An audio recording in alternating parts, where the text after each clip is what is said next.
Hallie was diagnosed at our 20-week ultrasound, and what they told us is that we needed to come back because they couldn't identify her palate. And so they sent us to a perinatalogist. And when we saw the perinatalogist, he confirmed the diagnosis, and hers was bilateral, cleft lip and palate. When we first heard that she had a cleft, it was pretty difficult. I mean, it was very emotional. You just for yourself, the things you're going to have to deal with, but also for her, the things she's going to have to deal with her whole life. One of every 700 babies around the world is born with a cleft lip and palate.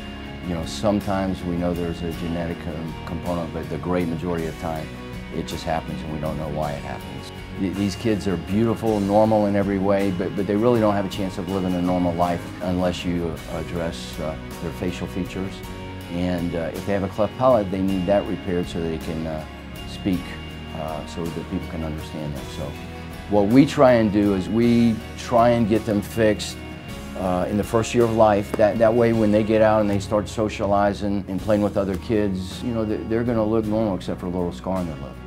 When we met Dr. Hobar, it was actually our last consultation of the day, and we had thought we'd found our surgeon, and the surgeons we met with were great. I mean, we had confidence in all of them, and we're excited about what we found, and we thought, you know, we were just going to go in and meet Dr. Hobar, and he was going to be another good one to add to the list, and we were going to go on home and figure it out. But we went in and we both just knew.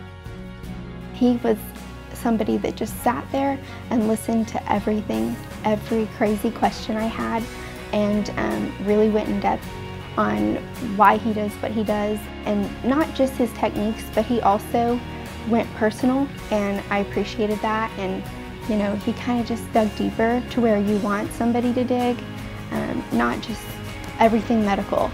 You know, there's a lot of emotions with the way your child will look, and you don't want to get that wrong, and you want to find the right person to do it. And when we found Dr. Hobar, it was very obvious that that's where we needed to be.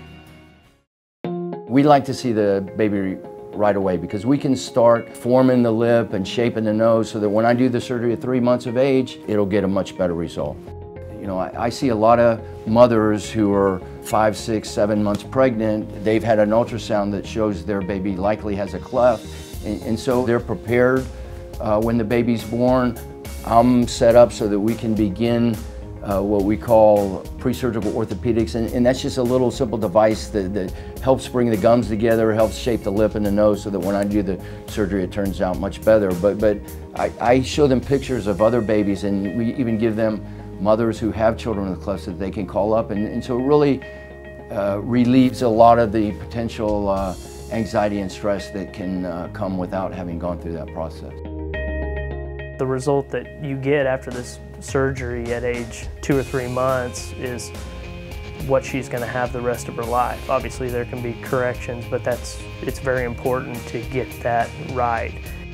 Picking a surgeon is part of that, but also just as you're going about the treatment they prescribe you, the NAM in this case, doing it to its fullest extent, making sure you're doing everything that they tell you to do, and she's not going to remember it.